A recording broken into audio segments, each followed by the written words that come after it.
चलिए, आज हमारे हाथ लगी है इंदौर की एक बड़ी मजेदार और थोड़ी डरावनी खबर।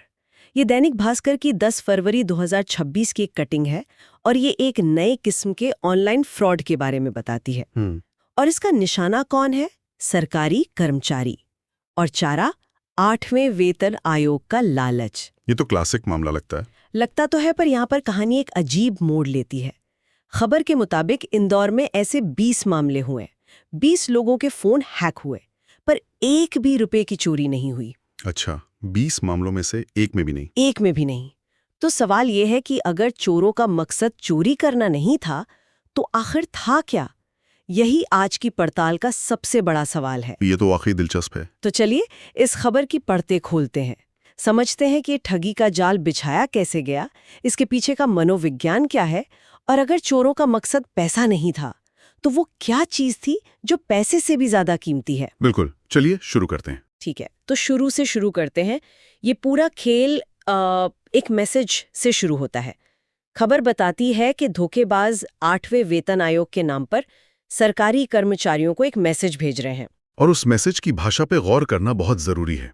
वो कोई ऐसा वैसा स्पैम मैसेज नहीं लगता। नहीं, बिल्कुल नहीं। उसमें लिखा होता है 8वां वेतन आयोग अपडेट करें या फिर सभी वेतन भोगियों की सूची देखें। अब आप खुद को एक सरकारी कर्मचारी की जगह रखकर सोचिए। वेतन आयोग उनकी जिंदगी का एक बहुत बड़ा, एक जरूरी हिस्सा है। ये मैसेज उनकी सबसे बड़ी उत्सुकता और जरूरत पर सीधा निशाना साधता है। सही बात है। उन्हें लगता होगा कि कहीं कोई जरूरी जानकारी, कोई अपडेट उनसे छूट ना जाए। एग्जैक्टली। ये एक तरह का प्रोफेशनल फोमो, मतलब फियर ऑफ मिसिंग आउट, पैदा करता है। बिल्कुल, ये अर्जेंसी और जिज्ञासा का एक परफेक्ट कॉकटेल है। मतलब क्लिक न करना बहुत मुश्किल है, तो जब कोई इस लालच में आकर लिंक पर क्लिक कर देता है, तो आगे क्या होता है? रिपोर्ट में एक फर्जी एपीके फाइल का जिक्र है। अब ये एपीके फाइल क्या बला है? क्या ये किसी वायरस जैसी चीज है? इसे आप एक तरह का दरवाजा समझ सकते हैं। जब हम गूगल प्ले स्टोर से कोई ऐप डाउनलोड करते हैं, तो हम एक सुरक्षित, मतलब गार्ड वाले मेन गेट से अंदर आते हैं, जहां हर आने जाने वाले की जांच होती है। बिल्कुल।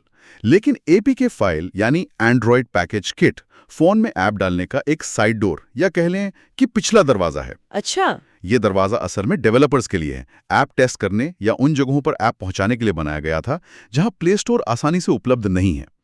लेकिन चोरों ने इसी पिछले दरवाजे को अपना हथियार बना लिया है। मतलब ये कि वो प्ले स्टोर की सिक्योरिटी को बाईपास कर रहे हैं। एग्जैक्टली। और खबर साफ कहती है कि जैसे ही कोई इस फर्जी एपीके फाइल को इंस्टॉल करता है, धोखेबाजों को उस मोबाइल का पूरा कंट्रोल मिल जाता है। पूरा कंट्रोल? इसका क्या मतलब हुआ? और जब मैं पूरा कंट्रोल कहता हूं, तो इसका मतलब सिर्फ आपके मैसेज पढ़ना नहीं है। इसका मतलब है कि वो आपके फोन के कैमरे को ऑन कर सकते हैं, आपके माइक्रोफोन से आपकी बातें सुन सकते हैं। अरे बाप रे! आपकी लोकेशन ट्रैक कर सकते हैं, आपकी गैलरी की तस्वीरें देख सकते हैं और आपके बैंकिंग ऐप समेत हर ऐप का पूरा एक्सेस ले सकते हैं। फोन बस आपके हाथ में होता है, लेकिन उसका मालिक कोई और बन जाता है। ये तो बहुत ही डरावना है। मतलब आपका फोन आपके ही खिलाफ एक जासूस बन गया है। बिल्कुल। तो मतलब फोन का पूरा कंट्रोल उनके हाथ में। इसका सीधा मतलब तो यही हुआ कि वो बैंक अकाउंट खाली कर सकते हैं ना? पर मजे की बात यह है कि खबर के मुताबिक ऐसा हुआ ही नहीं।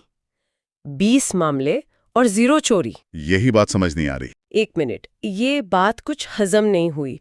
मतलब कोई बैंक में डाका डाले और सिर्फ अखबार पढ़कर वापस आ जाए, या तो ये चोर बिल्कुल नौसिखिए थे जिनका हैकिंग सॉफ्टवेयर काम नहीं किया। ये फिर हमें यहाँ कुछ बहुत बड़ा मिस कर रहे हैं। देखिए, नौसिखिए होने की संभावना तो बहुत कम है, खासकर जब वो 20 लोगों को सफलतापूर्वक निशाना बना चुके हैं। सही बात है। तो हमें दूसरे एंगल से सोचना होगा।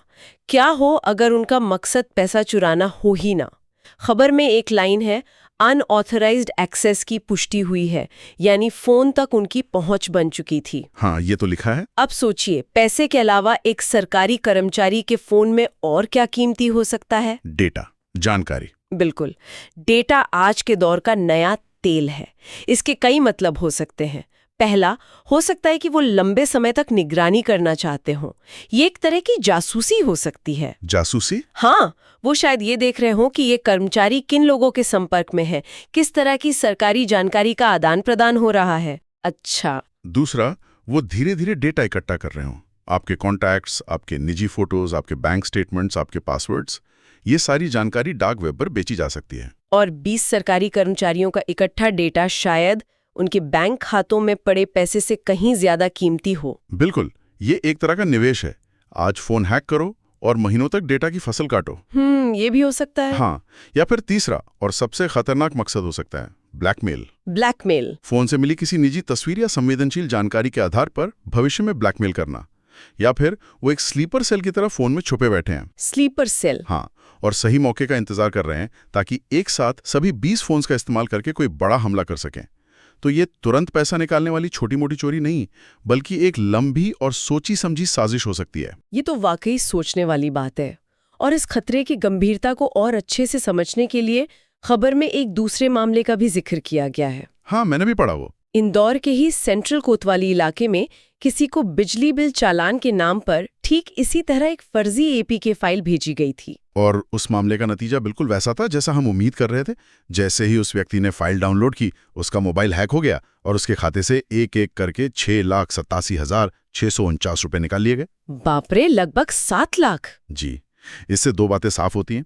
पहली कि ये तकनीक काम करती है और वो पैसे निकालने में सक्षम है। हाँ। और दूसरी कि वो अपना चारा शिकार के हिसाब से बदलते हैं। सही कहा। मतलब एक ही टूल किट है, बस मार्केटिंग स्ट्रैटेजी अलग अलग है। सरकारी कर्मचारियों के लिए 8वां वेतन आयोग, आम नागरिक के लिए बिजली का बिल। बिल्कुल। अखबार में ये भी बताया गया है कि ये कोई नया गिरोह नहीं है।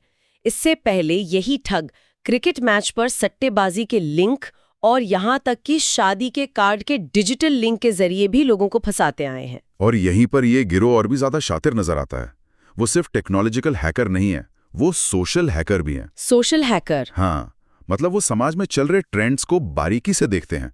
जब क्रिकेट का सीजन होता है तो वो सट्टेबाजी का लालच देते हैं, क्योंकि उन्हें पता है कि लोगों का ध्यान कहाँ है। अच्छा। जब शादियों का मौसम होता है तो वो डिजिटल कार्ड का इस्तेमाल करते हैं, और जब सरकारी गलियारों में वेतन आयोग की चर्चा गर्म होती है तो वो उसे अपना हथियार बना लेते हैं। मतलब वो जानते हैं कि किस वक्त कौन सा चारा फेंकने पर मछली के फंसने की संभावना सबसे ज्यादा है। एग्जैक्टली। वो सिर्फ टेक्नोलॉजी में ही माहिर नहीं है, बल्कि वो समाज का मूड भी भांप रहे हैं। एक तरह से सोशियोलॉजिस्ट भी हैं। तो जब हम इतने शातिर दुश्मनों से लड़ रहे हैं जो समाजशास्त्री भी हैं और हैकर भी, तो एक आम इंसान करे तो क्या करे? अच्छी बात यह है कि अखबार में एक भास्कर एक्सपर्ट राजेश त्रिपाठी की कुछ सलाह भी दी गई हैं। हाँ, और उनकी सलाह बहुत सीधी और प्रैक्टिकल है, जिसे हमें सिर्फ सुनना नहीं बल्कि अपनी आदत बना लेना चाहिए। क्या है वो सलाहें? पहली और सबसे अहम सलाह, व्हाट्सएप या एसएमएस पर आई किसी भी अनजान एपीके फाइल को कभी भी किसी भी हालत में डाउनलोड ना करें। कभी भी नहीं? कभी भी नहीं। प्ले स्टोर के बाहर से ऐप इंस्टॉल करना वैसा ही है जैसे सड़क पर किसी अजनबी से प्रसाद लेकर खा लेना। हो सकता है वो भला इंसान हो, पर इस बात का भी पूरा चांस है कि उसमें कुछ मिला हो। ये बहुत अच्छी मिसाल है। और दूसरी सलाह सरकारी योजनाओं से जुड़ी है जो इस मामले में सीधे सीधे लागू होती है। हाँ, सलाह ये है कि सरकारी योजनाओं या किसी भी आयोग की जानकारी हमेशा आधिकारिक वेबसाइट या सरकार के आधिकारिक ऐप से ही लें। किसी अनजान व्हाट्सएप मैसेज पर कभी भरोसा न करें। बिल्कुल। एक बात गांठ बांध लें, सरकार कभी भी व्हाट्सएप पर लिंक भेजकर आपसे आपकी व्यक्तिगत जानकारी अपडेट करने या कोई ऐप इंस्टॉल करने को नहीं कहेगी। उनका एक तय प्रोटोकॉल होता है। सही है। तीसरी सलाह अनजान लिंक को लेकर है कि उन्हें खोलने से बचें।